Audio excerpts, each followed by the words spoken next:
नमस्कार, मैं हूं मृत्युंजय कुमार झा और हमारा खास शो समय पर रिपोर्ट साइबर फ्रॉड पर चोट, इसमें आपका स्वागत है।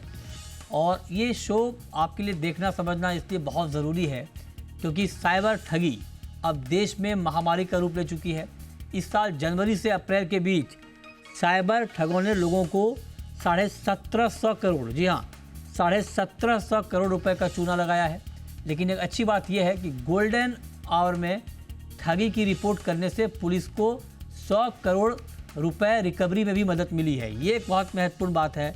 मतलब ये कि जब आपके साथ अगली बार साइबर ठगी हो और अगर आपने गोल्डन आवर में मतलब वक्त रहते जल्दी आपने अगर शिकायत कर दी तो पैसा मिलने की संभावना काफ़ी बढ़ जाती है। क्या है गोल्डन आवर, कैसे आप शिकायत कर सकते हैं, अगर आपके साथ कभी इस तरह की घटना होती है तो आपका तुरंत रिएक्शन क्या होना चाहिए, इन तमाम मुद्दों पर हम बात करेंगे। लेकिन उससे पहले देखिए ये खास रिपोर्ट।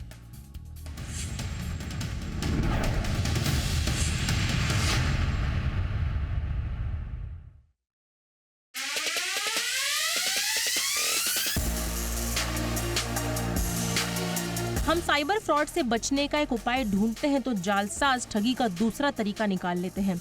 पहले ये भोले भाले लोगों को ठगी का शिकार बनाते थे, अब पढ़े लिखे लोग भी इनका शिकार बन रहे हैं। लेकिन अब मुंबई साइबर क्राइम पुलिस ने इन ठगों की कमर तोड़ने में पूरी जान लगा दी है। दरअसल मुंबई साइबर पुलिस ने इस साल के जुलाई तक यानी पिछले 7 महीने में साइबर जालसाजों के जरिए ऐंठे गए 100 करोड़ रुपए को फ्रीज करने में सफलता पाई है। ये एक बड़ी रकम है जो साइबर ठगों के हाथ जाने से बच गई। लेकिन कैसे? पुलिस को ये सफलता कैसे मिली? तो चलिए इसे भी समझते हैं। जाहिर है साइबर ठगी पर तभी रोकथाम लग सकती है या पैसे की रिकवरी हो सकती है जब लोगों में इसे लेकर जागरूकता आए, लोग ठगों के झांसे में न आए। और अगर कोई ठगी का शिकार हो भी जाता है तो वो तत्काल इसकी सूचना साइबर क्राइम पुलिस को दे या national cyber crime reporting portal यानी NCRP पर अपनी तत्काल शिकायत दर्ज कराएं। ऐसे में एक जिम्मेदार चैनल होने के नाते जी बिजनेस ने हमेशा अपने दर्शकों को साइबर फ्रॉड के खिलाफ अवेयर करने का काम किया है। इसका असर भी देखने को मिला है। इस साल जनवरी से जुलाई के बीच साइबर ठगी से जुड़ी करीब 36,000 कॉल साइबर क्राइम के हेल्पलाइन नंबर 1930 पर आई। ये वो कॉल थे जो ठगी का शिकार होने के तत्काल बात किए गए। राउंड द क्लॉक काम करने वाले हेल्पलाइन नंबर 1930 में कॉल करते ही साइबर पुलिस हरकत में आई और ठगी की गई 650 करोड़ रुपए में से 100 करोड़ की रकम को जालसाजों के हाथ में जाने से रोक लिया। इसके लिए साइबर पुलिस ने तत्काल बैंकों के नोडल अधिकारी से संपर्क किया और उसे फ्रीज करने में सफलता पाई। इस हेल्पलाइन नंबर पर शिकायत मिलने के बाद 3 शिफ्ट में काम करने वाले 3 अधिकारी और 50 की संख्या में पुलिस लेन देन रोकने के लिए बैंकों और उनके नोडल कर्मियों से तत्काल संपर्क करते हैं और बैंक की मदद से ठगी के पैसे के संदिग्ध खातों में ट्रांसफर होने से रोकने का काम करते हैं। मुंबई में इस हेल्पलाइन के 2 सर्विस सेंटर हैं। इनमें एक मुंबई के लिए है तो दूसरा महाराष्ट्र के दूसरे हिस्से के लिए। मुंबई में 5 साइबर पुलिस थाने हैं जहां ठगी का शिकार व्यक्ति अपनी शिकायत दर्ज करा सकता है। तो फिर मुंबई सहित देश के किसी भी हिस्से में है और साइबर ठगी से जुड़ी शिकायत करनी है तो गोल्डन आवर का इस्तेमाल करें और तत्काल बिना संकोच के पूरी डिटेल के साथ अपनी शिकायत NCRP या हेल्पलाइन नंबर 1930 पर दर्ज कराएं ताकि पुलिस समय रहते ठगी गई रकम को फ्रीज कराने की कार्रवाई में आपकी मदद कर सके। ब्यूरो रिपोर्ट, जी मीडिया।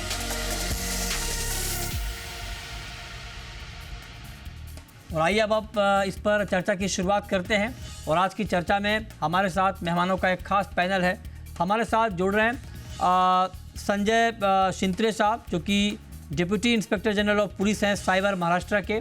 हमारे साथ जुड़ रहे हैं मुकेश चंद साहब जो कि फॉर्मर DGP हैं गोवा के। और आशुतोष श्रीवास्तव जुड़ रहे हैं साइबर लॉ एक्सपर्ट। आप तीनों का बहुत बहुत स्वागत है आप आज की इस खास चर्चा में। और मेरा सबसे पहला सवाल संजय शिंत्रे जी आपसे ये होगा, चूँकि ये शो कंज्यूमर के लिहाज से बहुत महत्वपूर्ण शो है, तो आप जरा पहले ये बताएं कि गोल्डन आवर है क्या, इसका डेफिनेशन है क्या साइबर फ्रॉड के संदर्भ में? गोल्डन आवर ये ऐसा आवर, ये ऐसा एक ये स्टेटस है या ये कंसेप्ट है। उसमें जैसे ही आप 1930 या Indian cyber crime coordination centre new Delhi MHA, इन्होंने एक पोर्टल cybercrime.gov.in पोर्टल इस्टेब्लिश किया है। और ये फैसिलिटी सब आम सिविलियंस, इंडिया में रहने वाले जो भी सिविलियंस है सबके लिए साइबर क्राइम जैसे जैसे उनके अकाउंट से पैसा और साइबर क्रिमिनल्स निकालते हैं उसी टाइम ये साइबर पोर्टल पे आपने कंप्लेन करने के बाद, और यदि आप इस पोर्टल पे कोई इंटरनेट कनेक्शन की वजह से या कोई और कई चीजें से आप कनेक्ट नहीं हो सकते हैं, तो आप 1930 की कॉल करके आप इसके ऊपर कंप्लेंट लॉन्च कर सकते हैं। जैसे आपने कंप्लेंट लॉन्च किया, ये टोटली आर्टिफिशियल इंटेलिजेंस से वो चलने वाला सिस्टम है। इसमें बैंकिंग सिस्टम भी है, इसमें टेलीकॉम मिनिस्ट्री भी है और होम मिनिस्ट्री भी है। तीनों तीनों मिनिस्ट्री का कॉम्बिनेशन करके इसमें cybercrime.gov.in पोर्टल इसके बैकएंड में काम करते हैं। जैसे आपने आपके आपके एसएमएस में ऐसा एक एसएमएस आया कि आपके अकाउंट से कोई पैसा गया है या कोई साइबर क्रिमिनल ने आपसे पैसा निकाल दिया है, तो तुरंत ही आप 1930 को कॉल करें या cybercrime.gov.in पोर्टल पे जाके कंप्लेन करने के बाद आपको एक एसएमएस आएगा कि आपकी कंप्लेंट लॉन्च हो गई है। तुरंत ही जो पैसा आपके अकाउंट से क्रिमिनल अकाउंट के यहाँ पैसा जो जाता है, वो क्रिमिनल का अकाउंट ये सिस्टम आइडेंटिफाई करती है और तुरंत ही उस बैंक के नोडल ऑफिसर को ईमेल जाता है। जैसे ही वो ईमेल जाता है, वो नोडल ऑफिसर जिस अकाउंट में पैसा चला गया है, वो पैसे वो मूल्य मार्क करता है या अकाउंट फ्रीज करता है। उसमें ये सुविधा इसके लिए दी है कि जैसे कि साइबर क्रिमिनल का इन्वेस्टिगेशन करना, उसकी मोडस ऑपरेंडी का इन्वेस्टिगेशन करना, उसका बाकी सब इन्वेस्टिगेशन करने के लिए एफआईआर होने की जरूरत है। लेकिन ये पोर्टल से जैसे ही आप लॉगिन करते हैं, जैसे कंप्लेंट रेज करते हैं, उसी दौरान एक ईमेल शूट हो जाता है जिस अकाउंट में साइबर क्रिमिनल का अकाउंट है और उस अकाउंट में विक्टिम का पैसा चला गया है और वो तुरंत ही अमाउंट सेव हो जाती है। महाराष्ट्र की बात करें तो टोटल महाराष्ट्र में आज तक 360 करोड़ 360 करोड़ अमाउंट बचाई गई है, अच्छा, सेव की गई है। ये बहुत और महत्वपूर्ण बात है सर। ये जो सुविधा नागरिकों के लिए इसके लिए इम्पोर्टेंट है, यदि एसएमएस मिलने के बाद आप 3 घंटे के अंदर ये कंप्लेन करते हो, तो तुरंत ही आपको इससे राहत मिल सकती है। आपका जो पैसा गया है, पूरा का पूरा पैसा बच सकता है। अच्छा। हालांकि 10 दिन पहले, 15 दिन पहले एक विक्टिम का 40 करोड़ रुपए गया था ओ, और फिर महाराष्ट्र साइबर के जो ऑफिसर्स है, जो हमारे स्टाफ है, उन्होंने बैंक से कम्युनिकेशन करके उसमें से 32 करोड़ पैसा बचाया गया वेरी है नाइस सर। और 4 करोड़ पैसा और भी बच सकता है। जैसे कि वो विक्टिम का जितना भी नुकसान हो गया था 40 करोड़ का, उसमें से तकरीबन 36 करोड़ पैसे की रिकवरी महाराष्ट्र साइबर ने की है। हालांकि 4 करोड़ जो रुपए थे वो एटीएम से विड्रॉल है, क्योंकि उस कंप्लेनेंट ने कंप्लेंट लॉन्च करने के लिए 12 घंटे लिए थे। अच्छा, उनको पता होने के बाद 12 घंटे लिए थे। यदि वो तुरंत ही पैसे कंप्लेन करते तो उनके पूरे के पूरे 40 करोड़ उनके हाथ में हो। ये आपने बहुत बहुत महत्वपूर्ण बात बताई है। और जो दर्शक इस वक्त हमें देख रहे हैं, आप सब के लिए, मतलब हम सब के लिए ये जानना समझना बहुत ज़रूरी है कि जब आप कभी इस तरह की घटना का शिकार हों तो आपको तुरंत एक्शन क्या लेना है। तो आप जैसा कि अभी आप सुन रहे हैं कि संजय जी ने बताया कि आपको 3 घंटे के अंदर, अगर मान लीजिए आपके साथ इस तरह का फाइनेंशियल फ्रॉड होता है, तो 3 घंटे के अंदर अगर आप कंप्लेन कर देते हैं तो आपका पैसा वापस मिलने की गुंजाइश बहुत ज़्यादा बढ़ जाती है।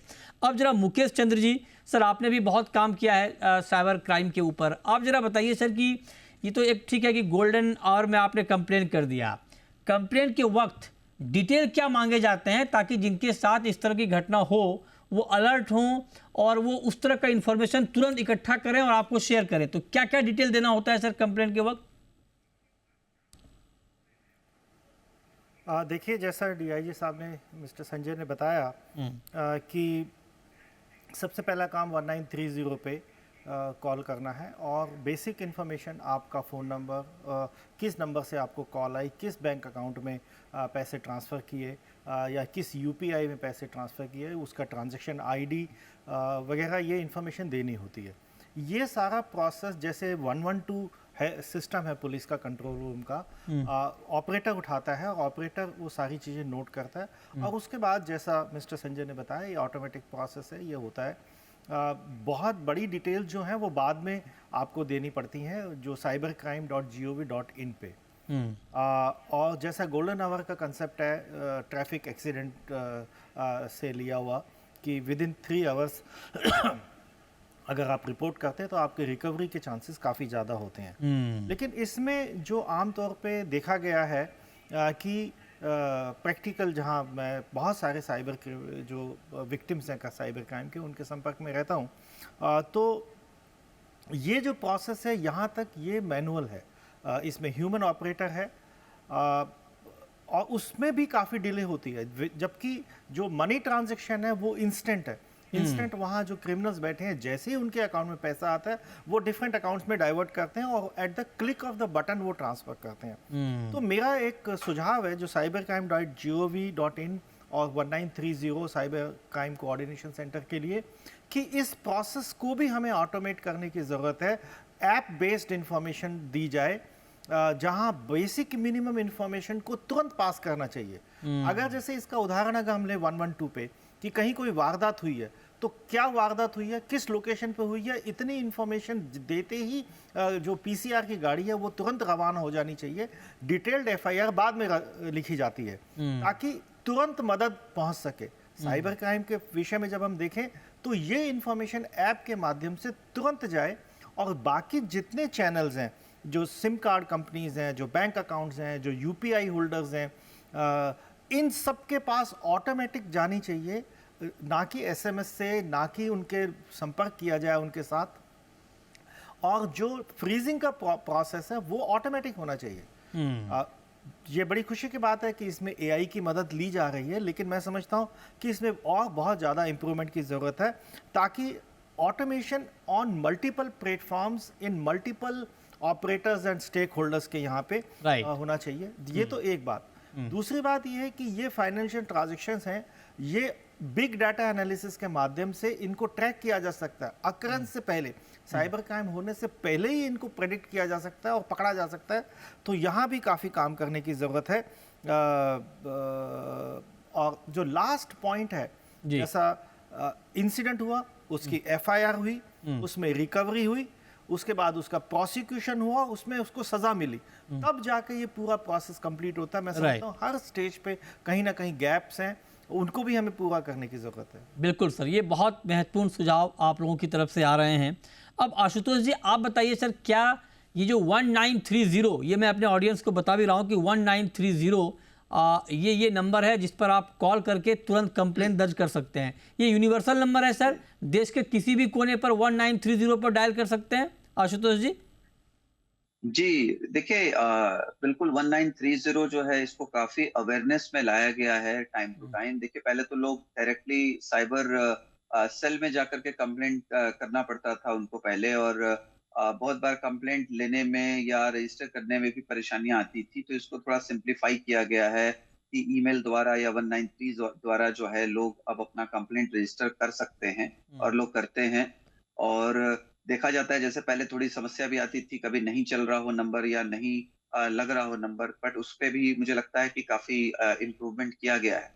और आज की डेट में हम देखें कि जिस तरह से गवर्नमेंट ने भी जो नेशनल साइबर ट्रेनिंग सेंटर जो बनाया है उससे भी काफी फर्क आया है, काफी इम्प्रूव हुआ है। जो मोडस ऑपरेंडी जो साइबर सेल आज की डेट में अडॉप्ट कर रही है वो काफी मुझे लगता है टेक्नोलॉजिकली एडवांस्ड है, जो जरूरी भी था हमारे लिए, क्योंकि जो साइबर क्राइम जो करने वाले लोग थे वो काफी ज्यादा जो है एक्सपर्टीज वे में कर रहे थे। तो उनको पकड़ने के लिए ये टेक्नोलॉजिकल एडवांसमेंट जो है वो जरूरी था, जिसको किया गया।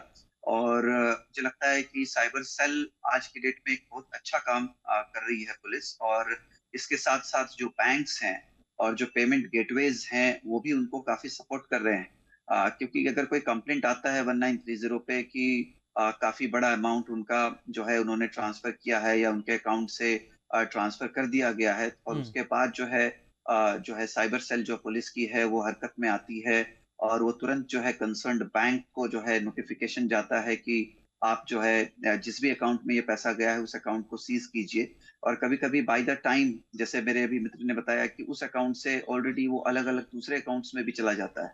तो इसके लिए भी बैंक जो है अपना पूरा जो है एफर्ट डालती है कि वो जो दूसरे जो सब्सिडियरी अकाउंट्स हैं उसको भी सीज किया जाए, ताकि जो है कम से कम उस पे लियन क्रिएट करके वो पैसे को कम से कम प्रोटेक्टेड रखा जाए, ताकि वो जो है विक्टिम को बाद में जो है वो दिया जा सके कोर्ट प्रोसेस से। एटलीस्ट वो कम से कम पैसा जो है आउट ऑफ रीच ना चला जाए, या आउट ऑफ कंट्री, या कुछ ऐसा ना हो जाए जिससे उसकी रिकवरी जो है बहुत डिफिकल्ट हो जाए साइबर सेल के लिए। तो इन बातों का ध्यान जो है रखा गया है। ठीक है। देखिए कि एक और इम्पोर्टेंट बात मैं जो कहना चाह रहा हूँ कि अब रिकवरी को लेकर के भी कुछ क्राइम्स हो रहे हैं, जो साइबर क्राइम्स जो ये कमिट करते हैं कि हम आपके पैसे को दिलवा देंगे, आपका जो ये पैसा अच्छा। जो हाँ, ये भी क्राइम जो है बहुत हमें देखने को मिल रहा है लीगल में, कि एक तो वो पहले ही उसके पैसे चले गए, हाँ, उसके बाद फिर रिकवरी के नाम, अब उसके बाद फिर रिकवरी के नाम पे कोई फोन करता है कि हम आपका ये पैसा रिकवर करा सकते हैं, और फिर वो पैसा उससे चार्जेस ले के नाम पे और इसके नाम पे वो फिर ठगी का शिकार बनता है। अच्छा।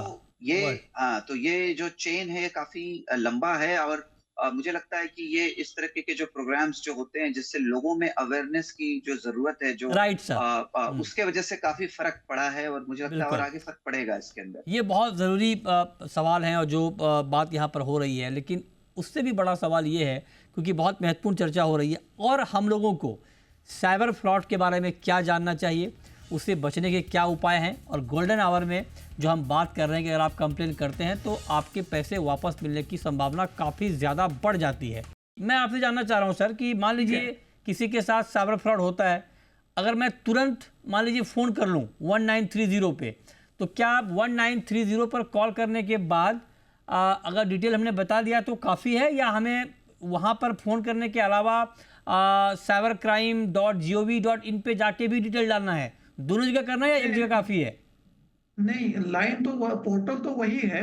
हाँ। जो लोगों को दिक्कत आती है cybercrime.gov.in पोर्टल पे कंप्लेन करने के लिए, किसी को दिक्कत आती है, ये इंटरनेट कनेक्शन वीक है, हाँ। उसी दौरान आप 1930 का इस्तेमाल करके कंप्लेन कर सकते हैं। कंप्लेंट तो एक ही पोर्टल पे जाती है। नहीं, मैं कह रहा हूँ सर 1930 पे अगर मैं सिर्फ कॉल कर दूं तो मेरा कंप्लेन दर्ज हो गया, या फिर कॉल करने के बाद मुझे पोर्टल पे भी डिटेल डालना पड़ेगा? नहीं, पोर्टल में जाने की जरूरत नहीं। यदि आप 1930 पे कॉल करते हैं और आपकी कंप्लेंट रजिस्टर हो जाती है तो आपकी कंप्लेंट हो गई है। अच्छा। वही कंप्लेंट वो पोर्टल पे जाती है, जो पोर्टल मैंने आपको बोला cybercrime.gov.in ये पोर्टल है। अच्छा। Developed by Indian cyber crime coordination centre, and if someone finds some difficulty to log in that portal, then he can call on 1930 and he can register complaint there.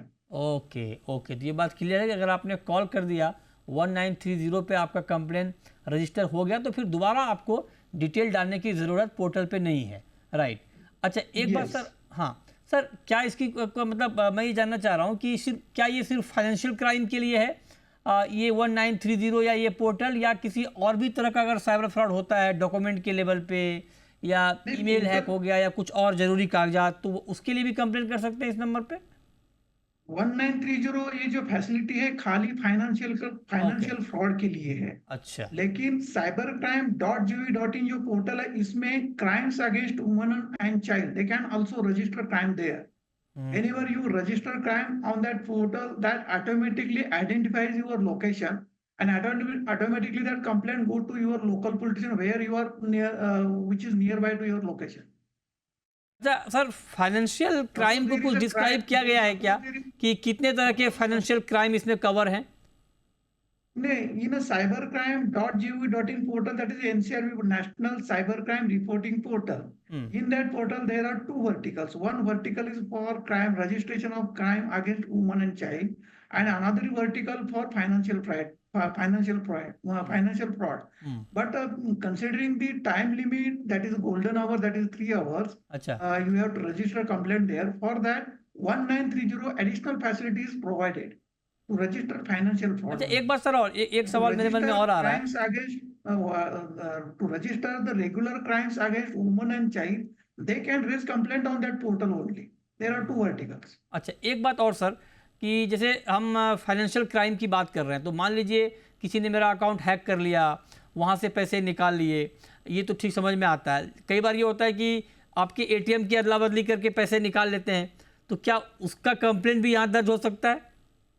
Complaint दर्ज हो सकता है, लेकिन ये FIR नहीं है। or FIR, you have to visit police station. You have to raise complaint there. You have to register. If you are registering complaint online, after 3 days, you can go there and you can sign their document, FIR document, and then your FIR register. FIR is necessary to investigate that crime because any police officer has three powers, that is search, seizure, and arrest. Okay Without any FIR, police cannot search you. They can't arrest you. They can't seize whatever they are getting for evidence portal. नहीं नहीं ठीक बात है sir. Mukesh चंद्र साहब, अब जरा आप बताइए सर, जो बात अभी संजय जी कह रहे हैं कि एफआईआर मस्ट है, मैं इस पर थोड़ा और क्लियरिटी चाहता हूँ आपसे कि मान लीजिए मेरे साथ कोई फाइनेंशियल फ्रॉड हुआ, मैंने कंप्लेंट किया, मेरे पैसे वापस मिल गए, क्या उसके बाद भी एफआईआर दर्ज करना जरूरी है या केस क्लोज? यदि आप सेटिस्फाइड हो कंप्लेंट पैसे मिलने के बाद, देखिए, मैं तो आपको करने की ये बताना जरूरत चाहता नहीं है। हूँ कि दोनों में जो फर्क है, दोनों सिस्टम्स में जो फर्क है उसका मैं एक उदाहरण आपको मैंने पहले भी दिया था कि जब कोई भी किस्म का क्राइम होता है तो पहले 100 नंबर होता था, फिर आजकल 112 नंबर है। 112 नंबर पे जब आप कॉल करते हैं तो वो इमीडिएट आपको रेस्क्यू होता है, एक पीसीआर की गाड़ी पहुंचती है, लेकिन बाद में उसकी प्रॉपर एफआईआर लिखी जाती है थाने में जाके। तो ये प्रोसेस यहाँ 112 का इक्विवेलेंट जो है वो 1930 है, वहाँ पे आप रिपोर्ट कीजिए ताकि जल्दी से जल्दी तुरंत कार्रवाई हो। अच्छा। लेकिन उसके बाद आपको जो नज़दीकी पुलिस स्टेशन है वहाँ जाकर आपको अपने जैसा इन्होंने बताया 1930 से वो आइडेंटिफाई करते हैं कि कहाँ से आप फ़ोन कर रहे हैं, और उस जगह पे जाके फिर आपको एसएमएस आएगा कि अब आप जाके अपनी पुलिस कंप्लेंट लिखाइए और जो प्रॉपर एफआईआर का सिस्टम है वो कीजिए। आपके पैसे मिल भी गए हैं तब भी ये आवश्यक है कि एक एफआईआर जरूर लिखी जाए, क्योंकि वो आपके साथ एक फ्रॉड किया गया है और आपके पैसे चले गए थे। उस सिस्टम ने रिकवर के लिए बहुत अच्छी बात है, लेकिन उस आदमी को प्रोसिक्यूट करना, उस क्रिमिनल को प्रोसिक्यूट करना, उसको सजा दिलाना, ये अति आवश्यक है। तो इसे मेरी सुझाव है सबसे कि इसको पैसे रिकवरी के लेवल पे ना छोड़े, इसको प्रॉपर एफआईआर तक लेके जाएं। पुलिस अधिकारियों के लिए भी जरूरी है और जनता के लिए भी जरूरी है, ताकि उस अपराधी को उसके किए की सजा मिल सके और बाकी और लोगों के साथ ये अपराध होने से बच जाए। तो दोनों सिस्टम में 1930 की अपनी अहमियत है और पूरी प्रॉपर एफआईआर, इन्वेस्टिगेशन, प्रोसिक्यूशन और उसको सजा मिलना, ये एक दूसरा प्रोसेस है। दोनों साथ साथ चलते हैं। बिल्कुल सर, ये बहुत इंपॉर्टेंट बात है। लेकिन आशुतोष जी, मैं अब आपसे जानना चाहता हूं सर, चूंकि आप साइबर लॉ के एक्सपर्ट हैं, क्या इसकी कोई कानूनी बाध्यता भी है, कोई कानूनी गारंटी भी है कि मान लीजिए मैंने गोल्डन आवर में कंप्लेंट किया और उसके बाद भी अगर मेरे पैसे वापस नहीं मिलते हैं तो क्या मैं कहीं पर कानूनी तौर पर इसको चैलेंज कर सकता हूं? जी, देखिए, इसमें कोई गारंटी वाली बात वैसे नहीं, एज सच नहीं होती है। ये एक प्रोसेस है जो गोल्डन आवर जो 3 घंटे के लिए जो बनाया गया है, इसका मतलब ये है कि अगर तुरंत एक्शन अगर लेती है साइबर सेल और वो जो है अकाउंट को सीज करती है जिस अकाउंट में ये पैसा गया है बैंक के मदद से, उस पर्टिकुलर बैंक अकाउंट को, तो कम से कम पैसे को प्रोटेक्ट किया जा सकता है ताकि जो जिसका पैसा गया है उसको जो है मिल सके ये वापस। क्योंकि अगर पैसा वहां से शिफ्ट होकर कहीं और चला गया तो फिर उसको रिकवर करना बहुत डिफिकल्ट हो जाएगा। हाँ, अगर उनको पैसा नहीं तो भी मिलता है तो बिल्कुल जैसे अभी बताया गया कि जो है उनको एफआईआर तो रजिस्टर करना ही है, जो कि मस्ट है। तभी जो इन्वेस्टिगेटिंग एजेंसी है उसको एक तरह से इन्वेस्टिगेट करने का पावर आता है, सीजर का पावर आता है, सर्च का पावर आता है, और बहुत सारे जो उनको इन्वेस्टिगेशन के लिए जो पावर्स दिए गए हैं क्रिमिनल प्रोसीजर कोड में, जिसको हम बीएनएसएस अभी जानते हैं, उसके द्वारा वो इन्वेस्टिगेट कर सकते हैं और उनको मदद करके पैसा दिला सकते हैं। अगर वहां पे एफआईआर नहीं होता है, बहुत बार ऐसे भी लोग कंप्लेंट करते हैं कि वो गए लेकिन उनके एफआईआर को नहीं लिया गया, तो ऐसे परिस्थिति में वो जो है मैजिस्ट्रेट कोर्ट में, जुडिशियल मैजिस्ट्रेट के कोर्ट में जो है वो पिटीशन फाइल कर सकते हैं कि उनका एफआईआर को नहीं लिया गया या जो है उन पे कार्रवाई नहीं की गई। इसके अलावा अगर एफआईआर के बाद भी अगर उनको लगता है कि एफआईआर हो गया और उसके बावजूद अगर काम नहीं हो रहा है, तो भी वो जो है सीधा रिट पिटीशन भी किसी जो स्टेट है उस स्टेट के हाई कोर्ट में वो जाकर के फाइल कर सकते हैं। और इस पे हाई कोर्ट को अगर लगेगा कि इन्वेस्टिगेशन सही डायरेक्शन में नहीं हुआ है तो वो फर्दर डायरेक्शंस जो है वो देगा कंसर्न पुलिस को इन्वेस्टिगेट करने के लिए, ताकि उसको जो है रिलीफ मिले। ओके, ठीक बात है। चलिए, बहुत शुक्रिया आशुतोष जी आपका, मुकेश चंद्र जी आपका और संजय छिंत्री जी आपका हमारे साथ जुड़ने के लिए। और इस खास चर्चा में हमारे ऑडियंस को ये बताने के लिए कि अगर आपके साथ कभी इस तरह की घटना होती है तो आपको तुरंत क्या एक्शन लेना है। बहुत शुक्रिया डिटेल में ये समझाने के लिए। छोटा सा ब्रेक के बाद भी खबरें जारी हैं। नमस्कार।